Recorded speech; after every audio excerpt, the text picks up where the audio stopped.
Hi Huskies! Welcome back to my channel. Kung bago ka lang dito, please do follow, like, and share na rin po para makita po ng buong mundo ang ating mga kwento tiyaw-yaw. For today's video, kukontinue lang po natin ang ating usapin patungkol sa aking paglipat sa San Juan National High School na super mahal na mahal ko po. Sa dinami-dami po ng school principal na pinagdaanan ko, mababait po silang lahat at natututo po talaga kaming lahat sa kanila.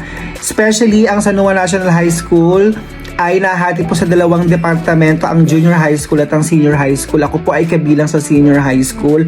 At talaga naman, kahit nasaan ka, mag-grow ka talaga kay San Juan National High School. Dahil sa kaunti lang kayo, lahat ng mga ancillaries, lahat ng mga paperworks, dadaan sa'yo at mapag-aaralan mo talaga. To be honest po, dahil kaunti lang po ang aking pagstay sa Mayamot National High School, ang dami ko pong natutunan dito. Actually, dito na po ako talaga natuto ng mga CI na ganyan. Culture shock pa ako before. Research na ganyan. Dito din po ako na-inspire mag-aral ng masteral. Kaya ngayon nakagraduate na ako. Thank you so much! Dahil din yun sa mga kasamahan ko. For me, na pressure dahil sa gusto kong ma-promote, naging inspiration ko yung mga co-teachers ko dahil mga masteral graduate yung mga yan. Hindi lang, doctorate graduate na yung mga yan at ngayon graduate na sila. Kaya ako naman ang nag-doktor. Well, hindi madali. Ang hirap po pagsabayan ng pagtuturo, ang trabaho at ang pag-aaral. Pero ako bilang guro, meron akong personality development. Kailangan mag-develop. Hindi lang ako, sa lahat ng mga guro sa buong mundo, na dapat meron tayong development sa sarili natin. Sabi daw, natututo na naman pag ganyan-ganyan. Well, anyways, ngayon po nasa San Juan National High School ako. Masaya po ako at ang dami kong natututunan. When it comes to work, siguro normal lang na ma-pressure paminsan-minsan.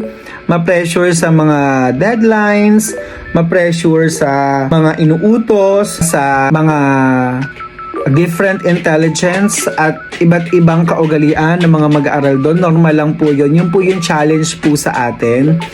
Ang mahirap para sa akin na challenge, super challenge sa akin, ay may iba't ibang klase ng pag-uugali ang mga co-teachers.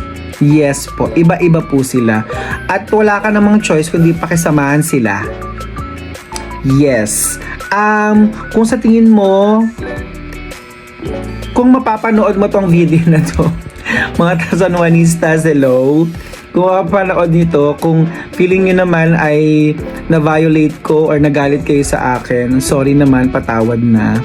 Pero alam ko naman na yung iba sa inyo nakasakit din sa akin. Pero normal lang naman yun. Ang gagawin ko lang naman, dededmahin ko. Tapos pag hindi pa siya tumingil, bahala siya. Ikaw na ang stress, hindi na ako. Ang sarap kayong magtrabaho ng payapa, ng tahimik, masaya lang, para hindi ka rin stress, 'di ba?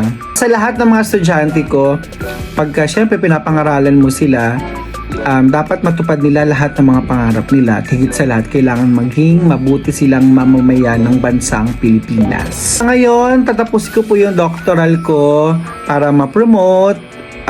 Dahil meron na po tayong ECP, kailangan natin bilang nasa senior high school tayo, and soon, sana magkita-kita tayong lahat sa finals. So that's it. Ang chika natin sa San Juan National High School.